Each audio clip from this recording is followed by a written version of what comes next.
Je reçois aujourd'hui un globe-trotteur du journalisme qui a sûrement, il nous le dira, plus de tampons sur son passeport qu'un facteur en fin de carrière.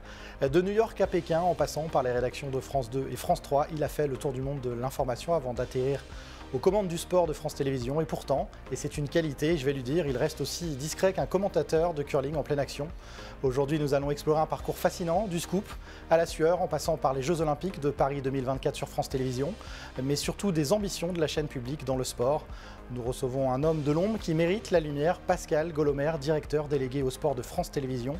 Bonjour et bienvenue Pascal dans l'Interview Média. Bonjour Romain. Vous allez bien? Très bien. Traditionnellement, cette émission, on la démarre toujours par la même question. Est-ce que vous savez ce qu'il s'est passé dans le sport le jour de votre naissance? Non, j'ai jamais fait la recherche et je ne m'en souviens pas. Donc non, j'ignore. Vous êtes né, alors vous me corrigez si mon information est mauvaise, mais vous êtes né le 7 mars 1966. C'est exact. Alors il ne s'est rien passé de spécifique le 7 mars. En revanche, en 1966, vous êtes né au Mans. Exact. Et oui, le Mans 66. Le Mans 66, c'est évidemment une des courses des 24 heures du Mans les plus connues. En étant né au Mans, en aimant le sport, en étant né en 1966, est-ce que les 24 heures du Mans ont bercé un peu votre jeunesse ou du tout? C'est très lointain, parce que je ne suis pas resté très très longtemps, mais j'ai gardé des attaches au Mans et les 24 heures, ça fait partie de l'histoire de la ville et les gens qui vivent au Mans sont très fiers de l'événement. Et on a coutume de dire qu'il y avait souvent beaucoup de naissances 9 mois après les 24 heures du Mans parce que ça fait beaucoup de bruit. Donc vous faites un petit calcul, je suis né au mois de mars. Voilà. Quelle place a le sport dans votre vie quand vous êtes jeune? Je pratique le basket, famille de basketteurs. Donc je pratique, je regarde. Le grand souvenir, et on y reviendra, c'est pour ça que ça me tient à cœur d'être aujourd'hui en charge des sports à France Télé, c'était le tournoi des 5 nations à l'époque, à côté de mon papa, qui était le grand moment de sport de l'année. Donc il y avait quelques grands événements comme ça. Le foot à l'époque, parce que je commence à avoir un certain âge, il y avait quelques affiches, mais relativement peu. Évidemment, pas de chaîne payante, pas de chaîne de sport. Vous étiez supporter d'une équipe en particulier à l'époque? Ensuite, je me suis déplacé vers Nantes, et donc c'est le FC Nantes qui est mon équipe de cœur. Donc c'est pas tous les jours facile, mais non, les grands souvenirs, c'est un petit peu Tour de France, mais surtout le tournoi des 5 nations. Ça, c'est l'émotion, le fait de partager le moment en famille, de vibrer, de rager. Voilà. C'est là que les premières émotions de sport sont nées. Et puis, la première émotion dans une salle, c'était au Mans, à l'époque où l'équipe du Mans en basket jouait à la Rotonde et d'arriver sous les tribunes, d'entendre les gradins qui tremblaient. Voilà, je m'en souviens encore. C'était la première émotion de spectateur de sport. Vous avez fait, si je ne m'abuse, toute votre carrière, encore aujourd'hui dans la télévision. La télé, à quelle place petit? Alors moi j'ai toujours rêvé d'être journaliste, je fais partie des gens qui s'étaient fixés comme ça une vocation. Donc je regardais pas mal les infos, ça peut paraître bizarre aujourd'hui quand on met un jeune de 12-13 ans devant un journal télévisé, je pense que voilà, il ouvre des grands yeux mais il ne reste pas très très longtemps. Moi j'aimais ça, j'aimais regarder les informations, les magazines, on n'avait pas d'internet, on passait du livre à la télévision et la fenêtre sur le monde, c'est un lieu commun mais c'était quand même la télévision. Et à partir du moment où je me destinais à ce métier qui me faisait rêver, un journal télévisé, parler politique avec mon papa à table, parler de ce qui se passait dans le monde. Moi, c'était ça un peu la télévision. Ouais. Alors, je l'ai dit en introduction, vous avez fait beaucoup de choses. Vous avez débuté au service économique d'Antenne 2. Vous avez été reporter, envoyé spécial. Vous avez couvert notamment les attentats du World Trade Center, la guerre en Afghanistan, correspondant permanent à New York, à Pékin, directeur de France 3 National, directeur de l'information, aujourd'hui directeur délégué au sport. Si vous aviez un dénominateur commun à tout ça, ce serait lequel? C'est de faire toujours des choses nouvelles, de découvrir toujours des nouveaux territoires, de se lancer des nouveaux petits défis. Et en tant que reporter, c'est vrai que moi j'aimais le fait de ne jamais faire la même chose d'un jour à l'autre. Que ce soit en tant que reporter à Paris, en tant que correspondant, c'est jamais la même chose. Et je pense que c'est un peu ça le dénominateur commun. Je ne me suis jamais ennuyé. Je suis jamais allé travailler en traînant des pieds, en disant vivement les vacances. Je mesure la chance que je peux avoir. Et quelle que soit la fonction que j'ai pu occuper, au moment où je commençais un petit peu à m'ennuyer ou à sentir un peu le renfermé à la tête d'un service dans la rédaction de France 2, je trépignais pour partir en tant que reporter et c'est ce que j'ai fait. Je quittais l'encadrement pour repartir sur le terrain et je ne l'ai pas regretté parce que ça m'a permis de découvrir effectivement des belles destinations et de passer quelques années à l'étranger où j'ai beaucoup appris. Alors je pense que vous n'allez pas finir la phrase que je vais vous proposer après par rapport à ce que vous venez de me dire, mais je ne serais pas devenu journaliste si... Non, j'ai du mal, j'ai du mal. Parce que c'est ancré vraiment en moi depuis l'âge de 6-7 ans. Et c'est amusant par rapport au sport, on a retrouvé, enfin mes parents avaient gardé dans un coin, dans un tiroir, un petit papier que j'avais noté comme on fait les enfants et je me prenais pour le présentateur du journal. Et à l'époque, je lançais un sujet de Stéphane Collaro sur du sport. Parce que je regardais les informations et ça faisait partie des personnages. Et donc, ça a toujours été cet objectif et de pouvoir faire autre chose derrière. Donc, je ne me suis jamais projeté vers d'autres professions. Non. Si vous deviez expliquer votre job à une classe de primaire?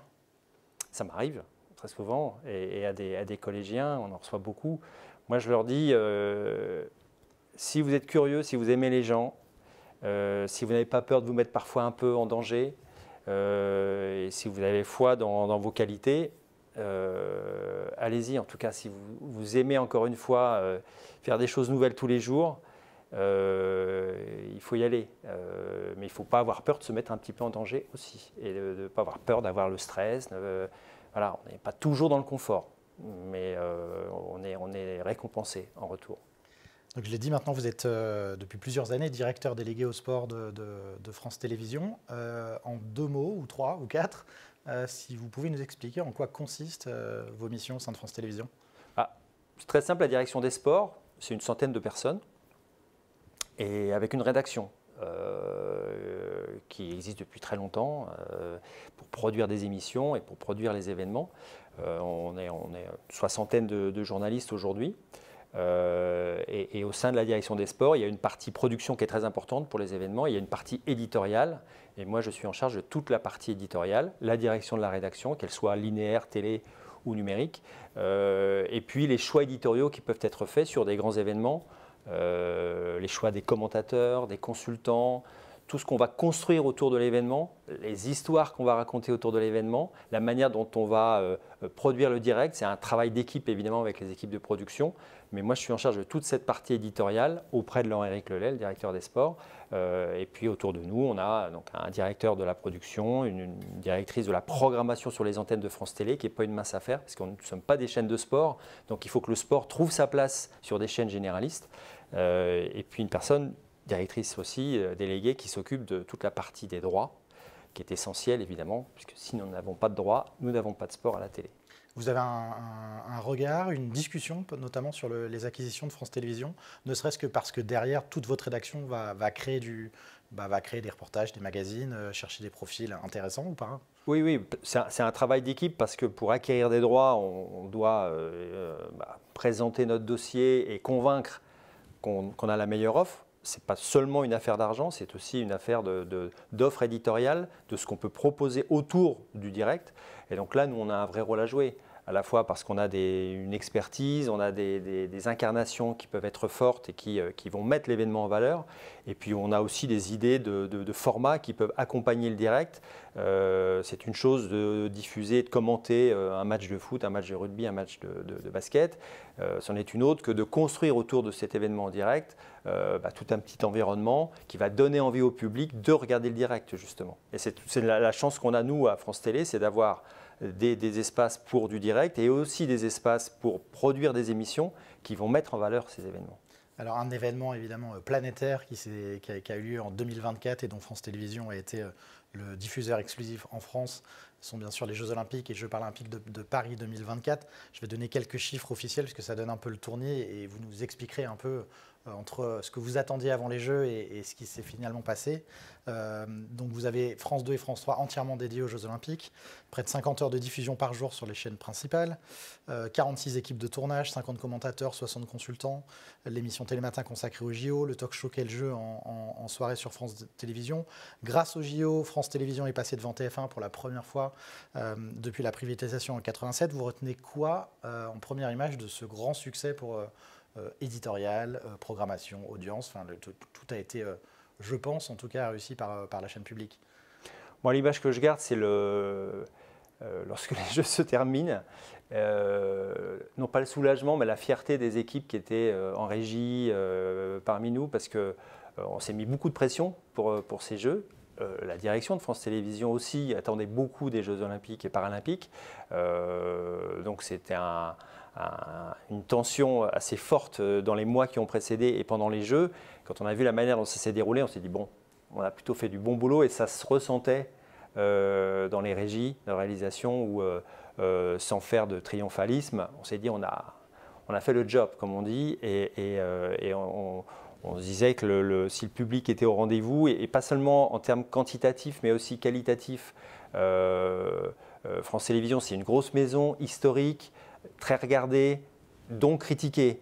Et quand on a des gros événements comme les Jeux Olympiques, on l'a vu par le passé, on peut être aussi critiqué. Et ce qui a marqué les équipes beaucoup, c'est que sur ces Jeux, on a peut-être bénéficié d'une espèce d'état de grâce qui régnait en France à ce moment-là, mais il y avait des retours très positifs, où les gens nous ont dit très sincèrement, voilà, nous on n'a pas lâché, on a regardé, et vous étiez au niveau auquel on vous attendait. Et ça, c'est une vraie fierté pour tout le monde. Très servi par l'événement, certes, mais même quand on a un grand événement, on peut nous-mêmes faire des erreurs, et puis on peut être critiqué. Là, on a eu le sentiment que les choses s'étaient déroulées telles qu'on les avait imaginées, telles qu'on les avait rêvées, et ça arrive pas souvent. Alors sans triomphalisme, vous l'avez dit, mais on va quand même rappeler que vous avez été lauréat d'un anneau d'or. Alors c'est une compétition entre les détenteurs olympiques, Oui. Si je ne dis pas de bêtises, organisée par le CIO pour le meilleur portrait d'athlète, les Paris de Léon. C'est toujours un plus dans une couverture comme ça, d'avoir aussi peut-être une reconnaissance du métier à l'international. Oui, quand le CIO remet à chaque Jeux Olympiques, réunit tous les diffuseurs. C'est une compétition en fait qui est assez relevée parce que ça vous, il y a NBC, il y a tous les grands asiatiques, Amérique du Sud, Globo, NBC, BBC. Donc il y a une vraie compétition et tout le monde envoie beaucoup d'éléments pour montrer ce qu'il a pu faire pendant les Jeux. Donc on prend cette compétition à cœur, il n'y a rien d'arrangé et c'est vrai que d'être récompensé par plusieurs anneaux d'or ou d'argent ou de bronze pour les retransmissions en direct, mais aussi, vous l'avez dit, pour des longs formats portant en l'occurrence sur Léon Marchand, ça montre toute la variété de notre savoir-faire. Le commentaire en direct, certes, qui procure l'émotion, mais aussi le long format qui va permettre de revenir sur l'événement, d'utiliser au mieux toutes les images et de montrer qu'on sait raconter des histoires. Et comme c'est notre travail au quotidien, de pouvoir le mettre en avant à l'occasion des Jeux Olympiques, c'était vraiment une vraie satisfaction et une grande fierté pour les équipes. Ouais. On l'a dit aussi, vous avez diffusé, c'est sans précédent, la quasi-intégralité, je pense, des Jeux Paralympiques. Oui. Alors, c'est des missions de service public importantes pour votre groupe. Est-ce que vous pensez que c'est au-delà de la volonté, c'est un héritage que France Télévisions va pouvoir faire perdurer sur les années à venir, pas forcément sur les Jeux Olympiques, mais en tout cas de mettre plus de sport paralympique à l'antenne? C'est une question qu'on évoque souvent avec l'ensemble du mouvement paralympique, puisque France Télévisions diffuse les Jeux paralympiques depuis un certain temps. Le dispositif mis en place sur Paris était considérable. Nous, on était un petit peu, non pas agacés, mais on nous renvoyait souvent le succès de Londres, qui a été diffusé sur la chaîne Channel 4 en 2012, qui avait été un très grand succès. Et y compris en France, on nous disait « Ah oui, mais vous n'avez pas fait aussi bien que Channel 4 ». Ça, c'était avant Paris.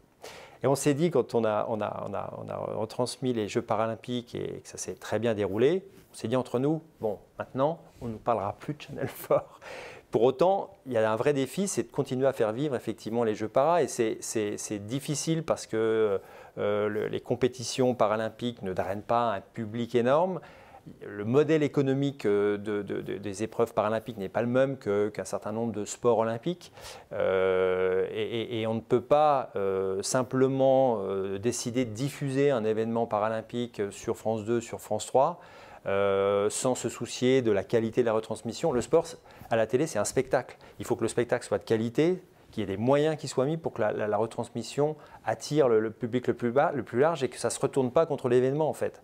Moi je dis parfois il vaut mieux un très beau portrait d'un athlète paralympique très bien exposé dans une émission comme Stade 2 ou dans un documentaire, puisque France Télévisions fait beaucoup de documentaires, plutôt qu'une retransmission d'un événement, d'une épreuve avec des moyens assez limités, dans des tribunes clairsemées, ça peut arriver aussi, qui ne va pas forcément séduire le grand public. Donc il faut être, je dirais, sélectif, identifier sur une année de sport les quelques événements où on peut jouer notre rôle en mettant en avant et donner de la visibilité à quelques événements paralympiques, mais il ne faut pas aller plus vite simplement pour se dire, regardez, ça y est, l'héritage des Jeux, il est là, parce qu'on pourrait avoir un effet retour qui serait très très négatif.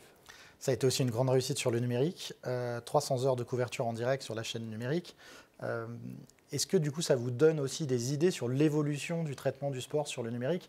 Vous l'avez dit, France Télévisions est historiquement une chaîne généraliste de sport, avec un public qui est forcément vieillissant comme toutes les chaînes de télévision, avec des plateformes concurrentes qui se lancent, avec un traitement du sport qui est peut-être plus jeune que ce que France Télé a pu faire par le passé. Qu'est-ce que vous retenez un peu de ce traitement de ces Jeux Olympiques sur le numérique et qu'est-ce que potentiellement ça peut donner dans l'évolution dans les années à venir pour France Télévisions? Nous, on fait du direct sur la plateforme France.tv depuis maintenant quelques années. La plateforme, elle gagne en puissance. Donc, les événements qu'on propose sur le numérique et sur la plateforme gagnent en puissance aussi.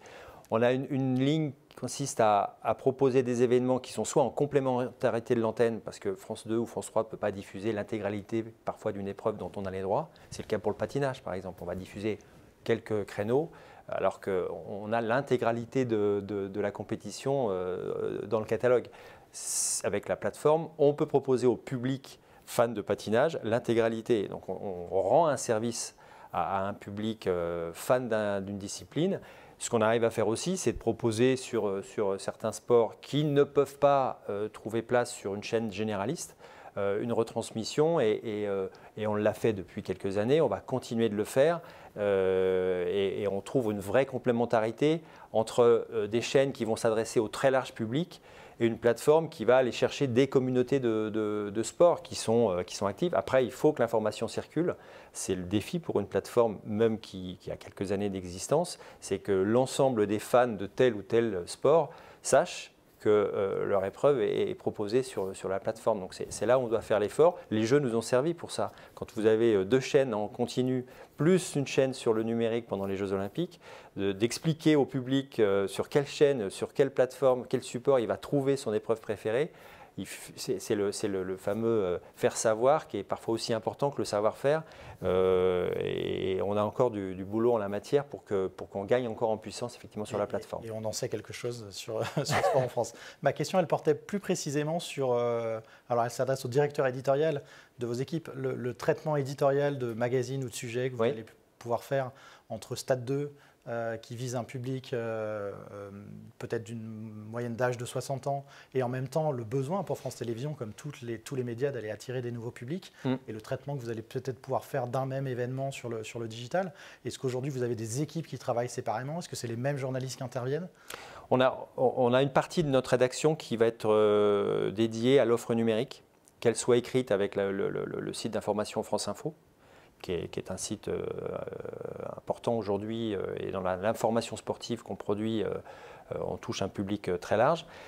Et on a une partie aussi de notre équipe qui travaille sur les réseaux sociaux. Alors, on peut parler des réseaux sociaux sur les bons et les mauvais côtés. Nous, on a un certain nombre de réseaux sociaux qui nous permettent de nous adresser à un public plus jeune avec des formats différents, incarnés ou pas incarnés, sur un ton différent, sur des durées beaucoup plus courtes que ce qu'on peut proposer dans une émission traditionnelle. Et là, on a la conviction qu'on élargit nettement notre public habituel. À nous d'avoir des incarnations, des journalistes qui savent adopter les tons. Moi, je ne crois pas à la possibilité pour un journaliste de parler à tout le monde, caméléon, qui va faire un stade 2 et qui, le soir même, va produire un format qui va impacter sur Instagram, pour ne pas la nommer. Je pense qu'il faut qu'on assume le fait qu'une rédaction elle peut être composée d'une multitude de profils qui vont pouvoir s'adresser à différents publics tout en partageant les mêmes valeurs, la même éthique journalistique, la même rigueur. Ce n'est pas parce qu'on va s'adresser à un public sur un réseau social qu'on doit faire n'importe quoi et ne pas vérifier ses infos. En revanche, on peut avoir des tons très différents et c'est là-dessus qu'on travaille beaucoup en ce moment avec des nouveaux visages qui apparaissent, qui vont être présents sur les événements en complémentarité de nos équipes linéaires TV. Pour clore le dossier JO, vous possédez, France Télévisions possède les droits jusqu'en 2032, donc 2 éditions, 2028-2032.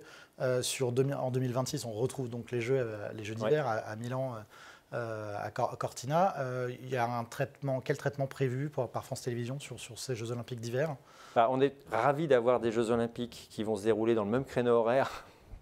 Dans le même, que le fuseau horaire que la France, parce que depuis 8 ans, ce n'était pas le cas. On a des jeux qui vont être éparpillés sur beaucoup de sites, ce qui n'est jamais simple sur les Jeux d'hiver, c'est vrai. Donc on en est encore au stade de rechercher la meilleure implantation. Nous, ce qu'on souhaite, c'est avoir nos commentateurs qui sont sur place pour nous faire vivre l'événement. On est aux côtés des athlètes français et traditionnellement, le plateau de France Télé, c'est le plateau sur lequel les athlètes viennent s'exprimer en priorité. Donc on reste sur ces fondamentaux-là. Donc on est sur des sites historiques qui ont acquis une notoriété dans les circuits mondiaux depuis très longtemps. Donc je pense qu'on va avoir des jeux de qualité. On espère avoir une équipe de France à la hauteur aussi, parce qu'on le sait, sur un média grand public comme France Télé, pour qu'un événement ait du succès, il faut que l'équipe de France ait du talent et des résultats. On l'a vu sur les Jeux Olympiques, tout le monde le dit. Si le premier week-end, on n'a pas la médaille d'or sur le rugby à 7, la première médaille de Léon Marchand, Pauline Ferrand-Prévôt, peut-être que le résultat n'est pas tout à fait le même. Donc c'est essentiel d'avoir une équipe de France performante, donc on la suit de près, on l'encourage pour qu'on ait des jeux réussis pour l'équipe de France et pour France Télé. Et la diffusion du Paralympique, alors on va mettre Paris 2024 peut-être de côté, c'était à Paris, c'était les Jeux d'été, oui. mais aujourd'hui sur la diffusion du Paralympique, il y a des convictions de votre part en termes de nombre d'heures de diffusion, de couverture ou pas? Sur les Jeux de Cortina, sur les Jeux d'hiver du coup? Alors, pour le coup, comme on est sur 2 systèmes différents, les Jeux paralympiques ne sont pas encore attribués en termes de diffusion. D'accord. On est en pleine période d'appel d'offres. Donc nous, on souhaite les diffuser avec une offre qui est encore une fois ambitieuse pour des Jeux d'hiver toute la journée, avec un magazine qui donne rendez-vous là encore aux athlètes. Donc on espère bien les diffuser et continuer ce qu'on a entrepris sur Paris et puis précédemment sur les autres Jeux paralympiques, mais ce n'est pas encore fait.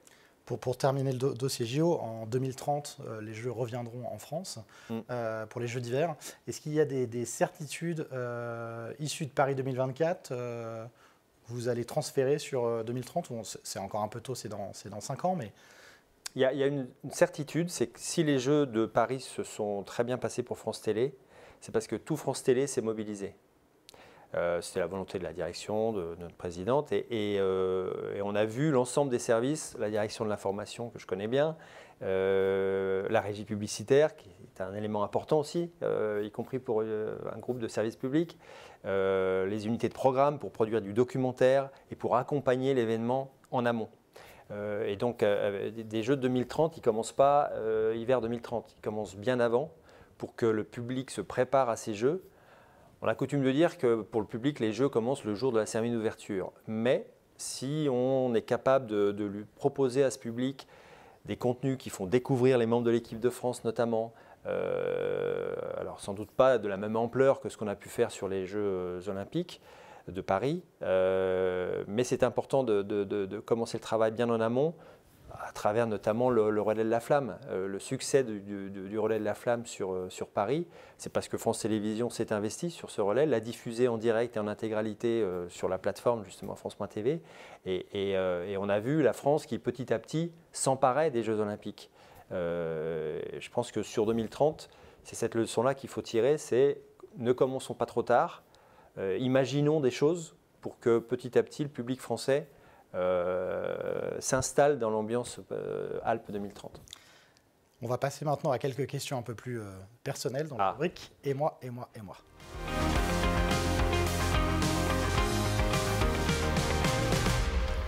Quelques questions. Votre plus grand moment de fierté en tant que journaliste?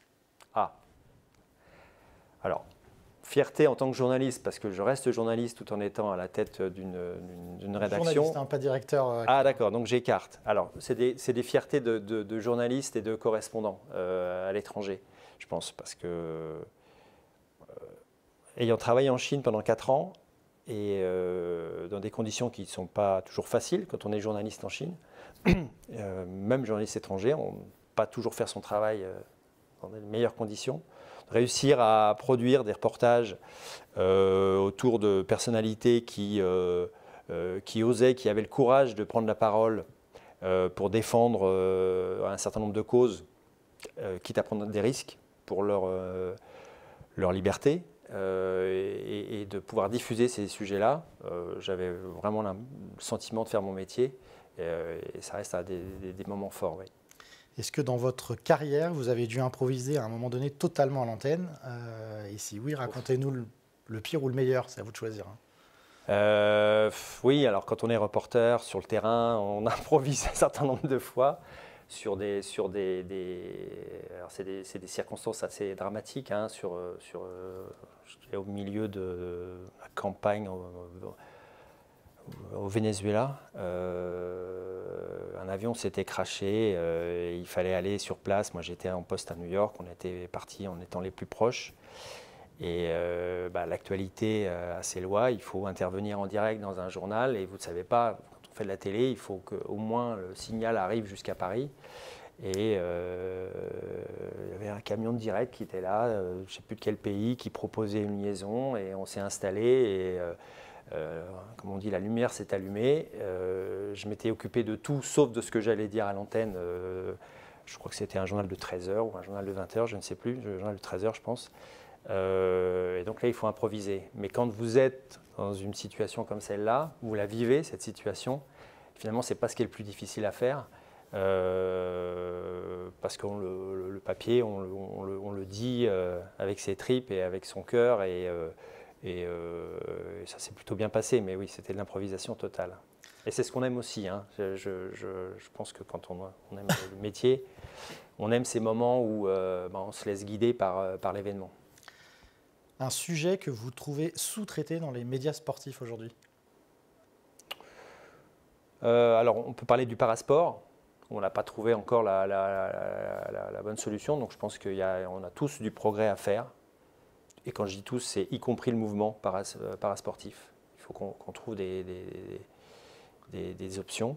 Le sport amateur, je trouve que nous-mêmes, en tant que rédaction qui produisons des reportages, on est souvent très focalisé sur le sport professionnel, et on ne prend pas le temps nécessaire, on ne déploie pas suffisamment d'énergie pour aller chercher des histoires de sport qui seraient inspirantes en allant à la rencontre du sport amateur. Donc, je pense qu'il joue un rôle essentiel dans le ciment de la société, le mouvement associatif, et on voit aujourd'hui les enjeux budgétaires autour du sport. Nous, en tant que médias, si on savait mettre en avant tout ce que le sport apporte en matière de santé, d'éducation, de valeurs, c'est pas seulement en montrant des matchs de foot pro. Je pense que parfois on a des valeurs qui ne sont pas forcément à la hauteur, mais dans le sport amateur, oui, il y a des choses à montrer. En dehors du média dans lequel vous travaillez, est-ce qu'il y a un média traditionnel qui vous inspire aujourd'hui? Alors, je regarde beaucoup tous les médias. Qu'est-ce qui m'inspire en médias traditionnels? Non, je regarde les formats innovants. Est-ce que le directeur délégué de France Télévisions regarde Combini, Brut Oui, voilà, ce que j'allais vous dire. Ceux qui ont su produire, j'ai travaillé par le passé à l'info en disant qu'est-ce qui pourrait être efficace pour donner de l'info au public qui ne consomme plus les journaux de 20 heures, justement. Donc oui, c'est ces médias-là qu'on regarde, dont on s'inspire beaucoup, hein, il faut l'avouer, les formats courts, les interviews face caméra, choses comme ça qu'on retrouve aujourd'hui dans les médias traditionnels. Ils nous viennent aussi de... Donc on regarde beaucoup ce qui peut être produit, y compris sur une plateforme comme YouTube, où on a des gens qui n'ont jamais fait de télé, qui n'ont parfois jamais tenu une caméra et qui vont savoir innover et dont on peut s'inspirer. On vous a demandé de choisir une chanson qui résumait votre carrière ou votre philosophie professionnelle. On écoute. Sans force et sans armure, d'atteindre l'inaccessible étoile, telle est ma quête, suivre l'étoile, peu m'importe mes chances. Oui. La quête, je crois que Jacques Brel, c'était bien sur Sport en France. On ne doit pas souvent écouter Jacques Brel sur Sport en France. Donc c'était plutôt pas mal. Et puis je trouve que la quête, on est tous en quête de quelque chose. Et c'est du Brel. Et je trouve que réécouter les paroles, l'inaccessible étoile, oui, une carrière, c'est un peu ça. C'est qu'on est en quête d'une inaccessible étoile. Pas forcément la lumière. C'est de faire son métier le mieux possible et voilà, de vivre des moments forts le plus souvent possible. C'est ça notre quête. Dernière question, quelle légende du sport auriez-vous interviewer et qu'est-ce que vous lui aurez demandé? La question. Alors avec mon petit passé de jeune basketteur, mon idole c'est Michael Jordan. Donc je pense qu'une interview de Michael Jordan, ça a de la gueule quand même. Donc oui, Michael Jordan, mais qu'est-ce que je lui aurais demandé? Alors là, l'improvisation, j'aurais été mal. Je ne sais pas, le plus grand moment de basket qu'il a vécu, lui, Michael Jordan. Très bien. Justement, vous me lancez une perche sur les États-Unis. Vous avez été correspondant permanent à New York et à Pékin. Deux questions en une. C'est comment on passe de correspondant, notamment pour le JT, à envie de sport. Et est-ce que vous avez couvert du sport durant ces années-là? Oui, alors j'avais un goût pour le sport que je suivais même en étant dans mon métier de journaliste. Et je suis arrivé à Pékin, notamment parce que les Jeux Olympiques arrivaient. Je suis arrivé en 2006 et la Chine était non pas en train de s'éveiller, mais en train de se développer et d'intriguer beaucoup les Européens, les Français. Je pense que du fait de mon goût pour le sport et aussi de la formation que j'avais pu avoir et des expériences que j'avais eues en économie, arriver en Chine en 2006, c'était une source inépuisable de sujets. Et j'ai pu sentir à quel point les Jeux Olympiques, pour un pays comme la Chine, c'était important bien au-delà du sport. Et soudain, les portes s'ouvraient. Soudain, il fallait montrer au monde entier une image positive, conquérante. Mais ça m'a permis de comprendre beaucoup de choses sur la Chine, tout ce chemin vers les Jeux. Et donc, sans forcément couvrir les épreuves ni commenter du sport en direct, j'ai beaucoup appris sur la place du sport, du rôle que le sport peut jouer aujourd'hui dans notre monde, y compris sur des enjeux géopolitiques et de puissance. Alors, comme vous avez passé 4 ans à New York, 4 ans en Chine, j'ai une petite dernière question, un petit clin d'œil pour vous, et que vous aimez le basket. Vous étiez plutôt LeBron James ou Yao Ming? Plutôt LeBron James quand même.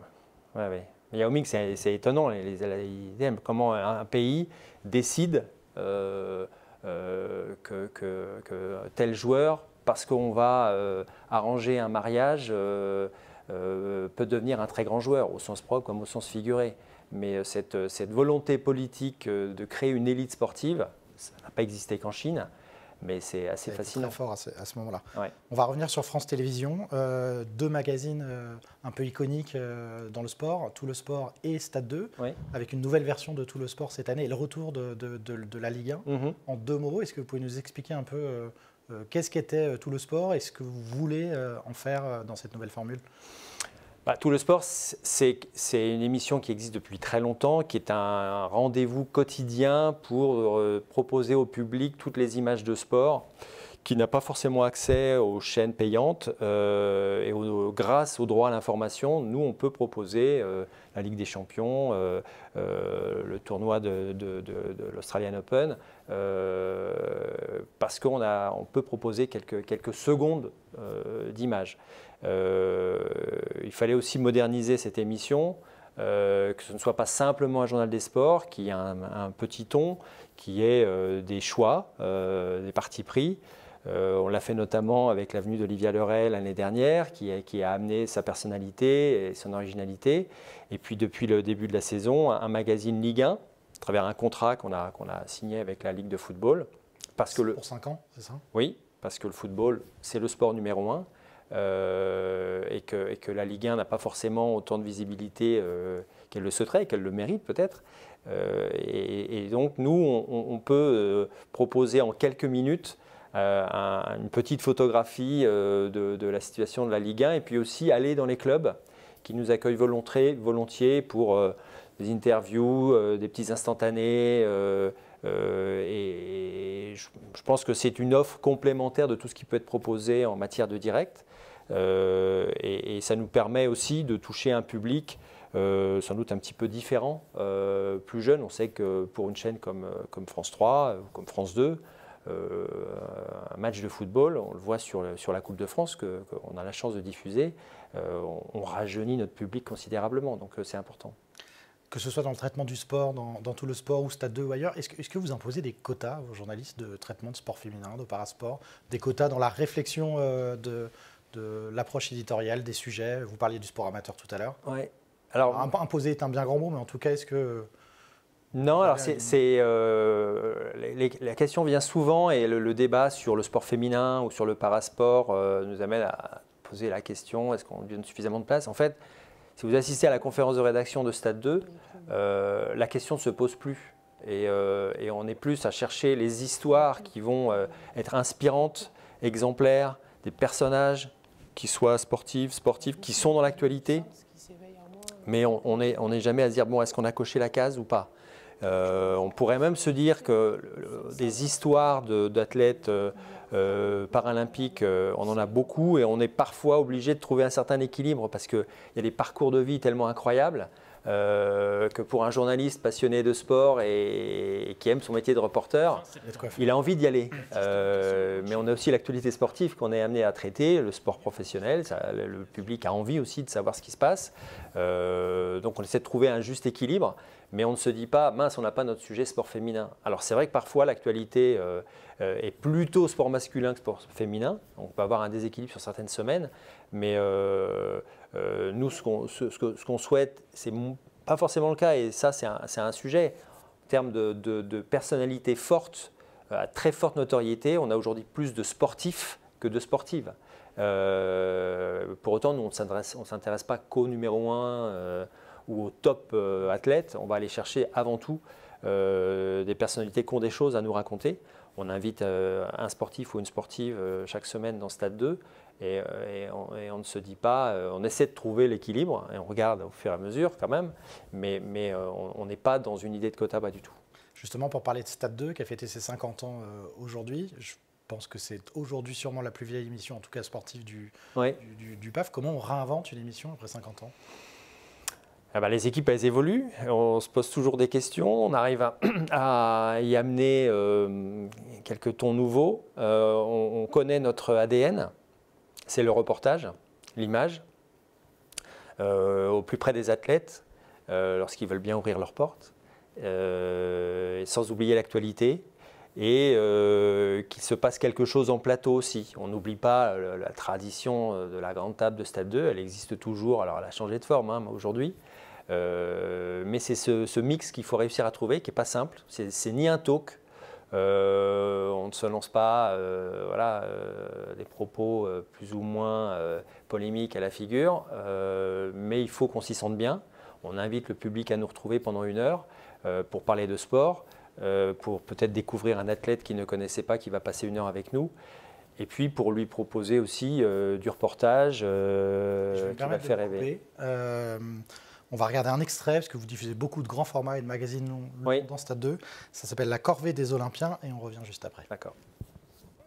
Jour 1, acclimatation à 3800 mètres d'altitude en passant par le pic de l'Aiguille du Midi. Non mais... non mais t'as pas eu peur dans le truc? Tu sens le vide là quand même. Direction la Vallée Blanche, en télécabine. Aucun de ces sportifs de très haut niveau n'a jamais pratiqué l'alpinisme. C'est ça, faut faire attention, crevasse. On est main dans la main jusqu'à samedi matin là. Je te jure, on se lâche pas, on se lâche pas. Initiation avec les guides de Saint-Gervais qui encadrent l'expédition Mont-Blanc. Qu'est-ce qu'on sent? On va dire que j'ai plus d'appui dans la flotte. Il s'agit d'apprendre les rudiments et d'évoluer avec le manque d'oxygène en altitude. Je crois que j'ai déjà au bout de ma vie, alors que c'est le début. Bah, j'ai l'impression de tirer balle à chaque fois et... Tu vois là, je le tire là. On retape les marches parce que là il y a des géants qui sont passés avant nous. Passage en dévers au-dessus d'une crevasse, ça se complique un petit peu. La tension comme la difficulté montent d'un cran, mais dans l'ensemble ça se passe bien. Alors la cordée des Olympiens, même si ça a été une corvée peut-être pour certains. Pour monter, mais vous faites la place aux formats longs, des formats qui font voyager. Récemment, vous avez fait le Brésil, terre de MMA, les Lions des glaces, le hockey au Sénégal. Il y a des formats qui font réfléchir sur l'inclusion, la réinsertion, le réchauffement climatique. C'est un peu tout ça que vous infusez aussi dans la ligne éditoriale. Oui, parce qu'on veut jouer notre rôle de journaliste, donc on essaie aussi de proposer des enquêtes, même si c'est 1 heure où en principe les gens viennent pour se divertir. On est là aussi pour informer. Et dans le sport, il y a des histoires formidables. Il y a aussi des sujets à traiter qui sont un peu plus lourds. On pense que c'est notre rôle de le faire et c'est ce que le public attend, selon nous, d'une émission comme Stade 2, qu'il a toujours fait. Et on continue de le faire. On se donne les moyens de produire des sujets de 6, 7, 8, 9 minutes, voire davantage s'il le faut. Il n'y en a pas tant que ça, des émissions de reportage de sport.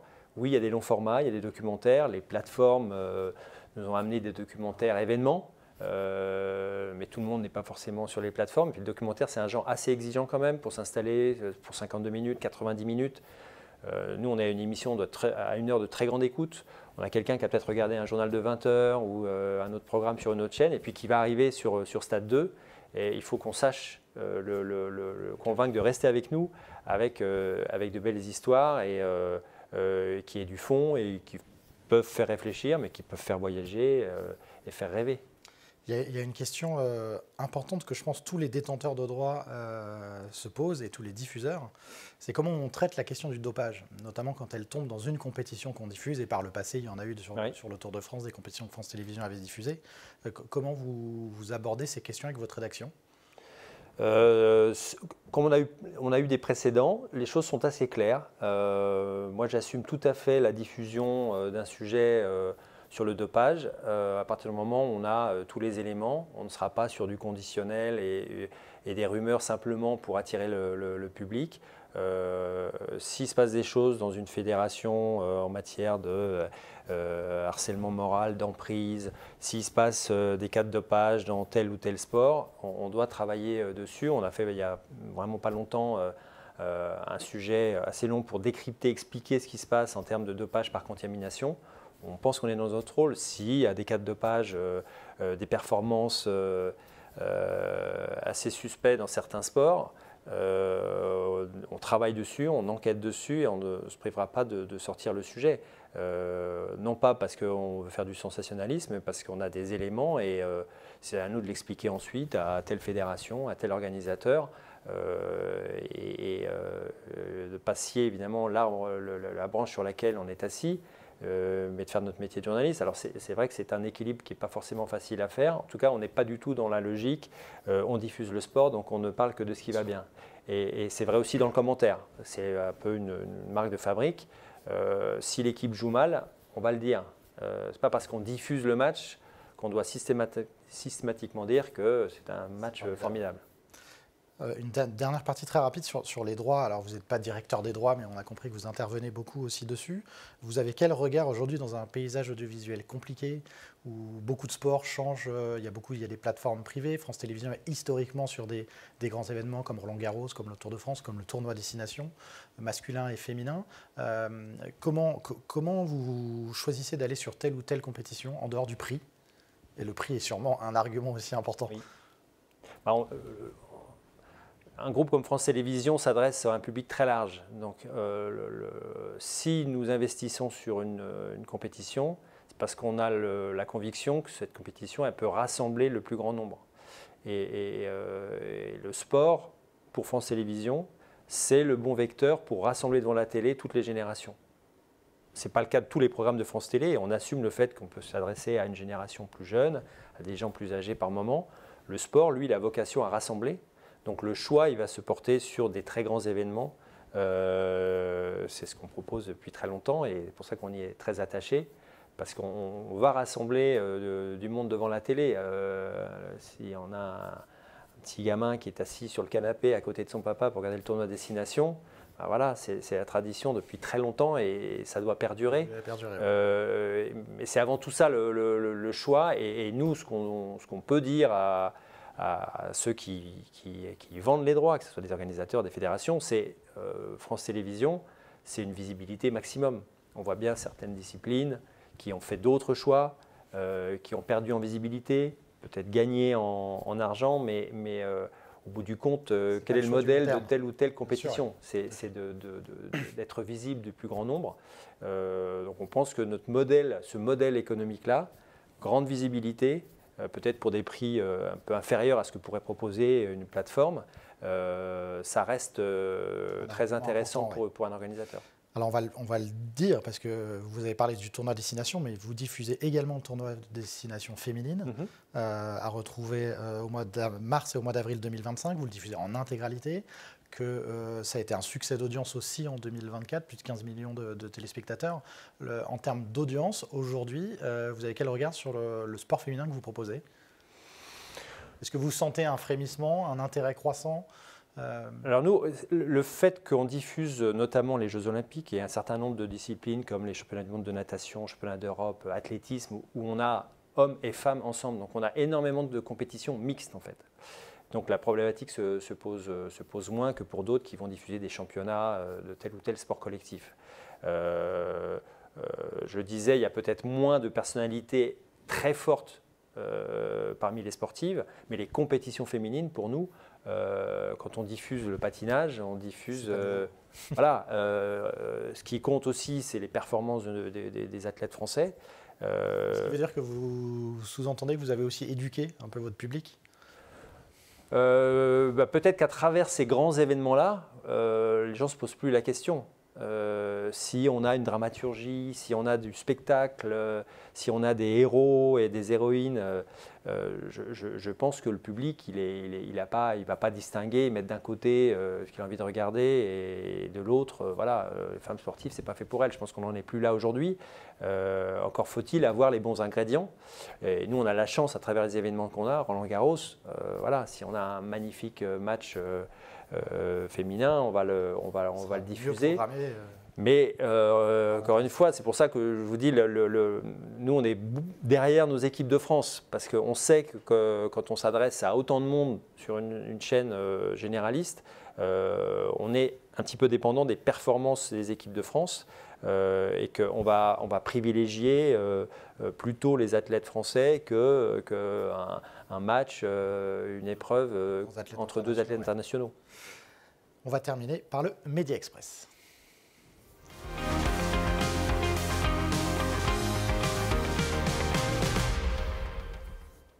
Quelques questions. Télévision ou radio? Télévision, je veux dire quand même. Vous êtes un patron cool ou un patron dur? Je pense que je suis plutôt cool. JO d'hiver ou JO d'été? Moi, je suis plutôt JO d'été. Les réseaux sociaux, selon vous, indispensables ou superflus pour la couverture sportive? Indispensable pour s'adresser à tout le monde. À suivre en direct les élections américaines ou la finale du Super Bowl? Élections américaines. On ne se refait pas. Si France Télévisions avait un budget illimité, vous préfériez une exclusivité sur la Coupe du Monde de football ou la Coupe du Monde de rugby? Comme Coupe du Monde de rugby.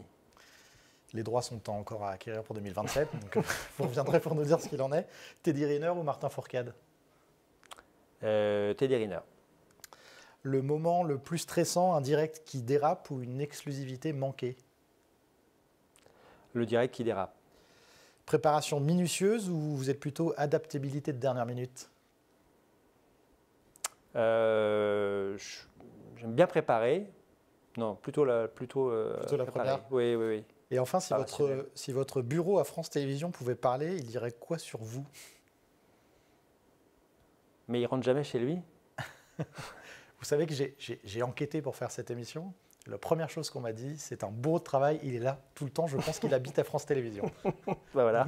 Donc voilà. Merci beaucoup Pascal Allez, d'avoir été avec nous dans l'interview média. Je rappelle que Sport en France et France Télévisions sont partenaires, et notamment qu'on diffuse des grands formats que votre équipe de rédaction produit et qu'on peut retrouver ponctuellement sur l'antenne de Sport en France.